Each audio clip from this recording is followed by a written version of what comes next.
Kerajaan Sriwijaya. Ragam peninggalan Kerajaan Sriwijaya masih bisa kita nikmati sampai detik ini. Seperti kita tahu, ketika masih bernama Nusantara, Indonesia memiliki banyak sekali kerajaan, dan Kerajaan Sriwijaya jadi salah satu yang terbesar.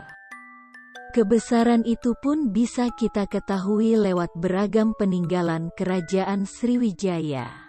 Ada banyak sekali bukti peninggalan Kerajaan Sriwijaya yang tersisa yang menjadi saksi bisu sejarah panjang Indonesia. Ada juga prasasti peninggalan Kerajaan Sriwijaya yang beberapa di antaranya disebut memiliki kutukan. Berikut peninggalan Kerajaan Sriwijaya.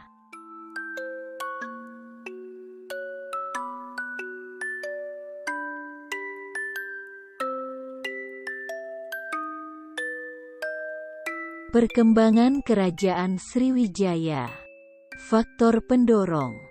A. Letak geografi dari kota Palembang, berada di depan muara Sungai Musi, terdapat pulau-pulau yang berfungsi sebagai pelindung.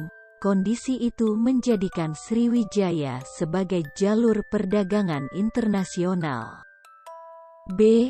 Runtuhnya Kerajaan Funan di Vietnam akibat serangan Kamboja, yang memberi Sriwijaya kesempatan untuk cepat berkembang sebagai negara maritim. Perkembangan politik dan pemerintah. Kerajaan Sriwijaya mulai berkembang pada abad ke-7 M. Pada awal perkembangannya, raja disebut dengan Dapun Tahiang. Daerah yang dikuasainya.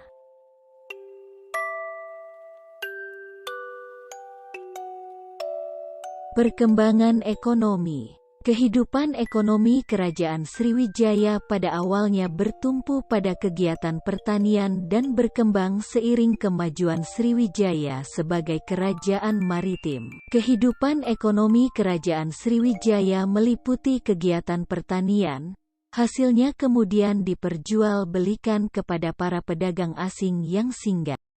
Ini didukung dengan letak yang sangat strategis sebagai jalur perdagangan internasional. Hasil bumi dari pertanian tersebut mendongkrak kegiatan perdagangan. Akibatnya banyak pedagang dari China dan India ramai-ramai berdatangan. Faktor lain pendukung kegiatan ekonomi adalah berhasilnya Sriwijaya menguasai wilayah-wilayah strategis di sekitarnya seperti Selat Sunda, Selat Malaka, Laut Natuna dan Laut Jawa. Raja terkenal Kerajaan Sriwijaya adalah Balaputradewa. Raja ini merupakan yang terbesar di masa kejayaan Sriwijaya dan merupakan keturunan dari dinasti Shilendra di Jawa Tengah, yang tersingkir karena melawan Rakai Pikatan dari dinasti Sanjaya, puncak kejayaan Kerajaan Sriwijaya. 2 abad setelah didirikan, tepatnya pada abad ke-9, di bawah kepemimpinan Raja Balaputradewa, 856 M, Kerajaan Sriwijaya mencapai masa keemasan. Balaputradewa merupakan anak dari Samaratungga, Raja Mataram kuno, yang masih keturunan dinasti Shailendra. Berikut daftar nama raja yang pernah berkuasa di Kerajaan Sriwijaya.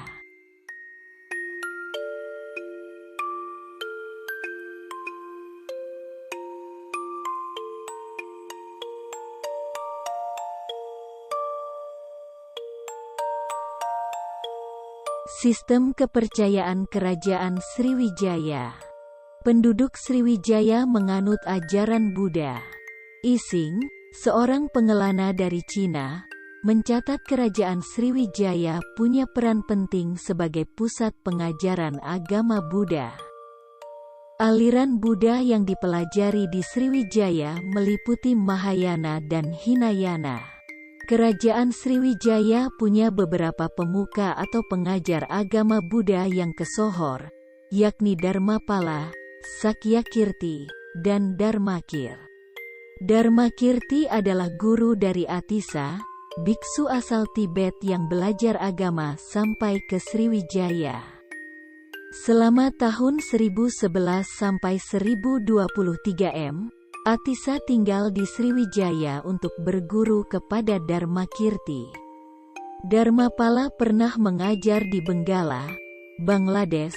Sakyakirti adalah sosok guru besar yang menulis sejumlah kitab, termasuk Hasta Danda Sastra. Kerajaan Majapahit. Tokoh pendiri Kerajaan Majapahit bernama Raden Wijaya. Ia mendirikan kerajaan ini pada tahun 1293 Masehi. Raden Wijaya kemudian menjadi raja pertama dengan gelar Prabu Kertajasa Jayawardana. Namun masa pemerintahannya hanya berlangsung sebentar, sebab setelah 16 tahun memimpin ia kemudian wafat. Penggantinya bernama Kalajemet dengan gelar Sri Jaya Negara. Ia merupakan putra Raden Wijaya.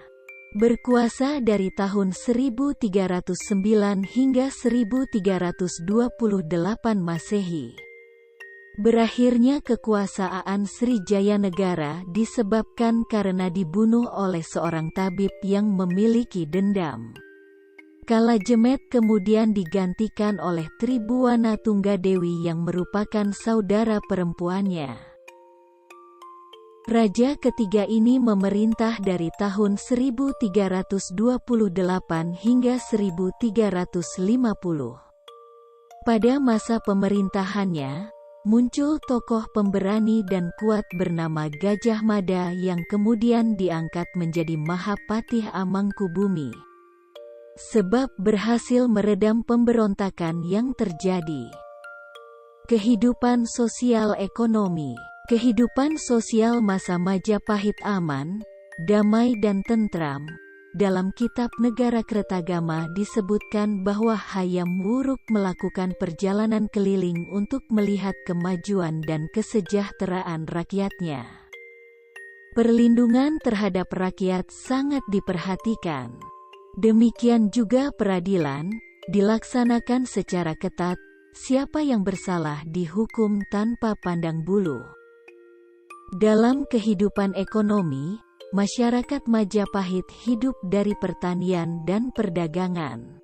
Prasarana perekonomian dibangun seperti jalan, lalu lintas sungai dan pelabuhan.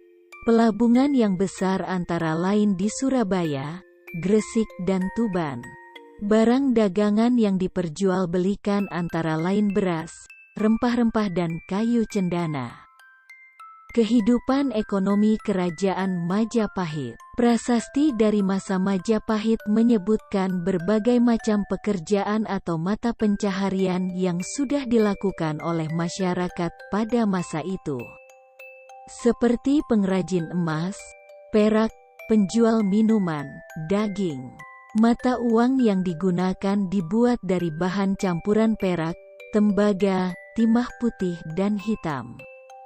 Faktor yang menyebabkan kehidupan ekonomi Kerajaan Majapahit bisa dikatakan makmur. A. Daerah yang sangat cocok untuk kegiatan pertanian. B. Adanya pelabuhan-pelabuhan di Pantura, pantai utara. Pelabuhan tersebut merupakan tempat berkumpulnya komoditas rempah-rempah yang didatangkan dari Maluku. Keagamaan Kerajaan Majapahit. M.C. Rickleffe, 1991, menyebutkan bahwa Majapahit adalah kerajaan Hindu-Buddha terakhir yang menguasai Nusantara dan dianggap sebagai kerajaan terbesar dalam sejarah Indonesia. Mayoritas penduduk Kerajaan Majapahit memeluk agama Hindu, Buddha, atau ajaran Siwa Buddha. Meskipun ada pula yang masih menganut kepercayaan leluhur yakni kewajen atau animisme.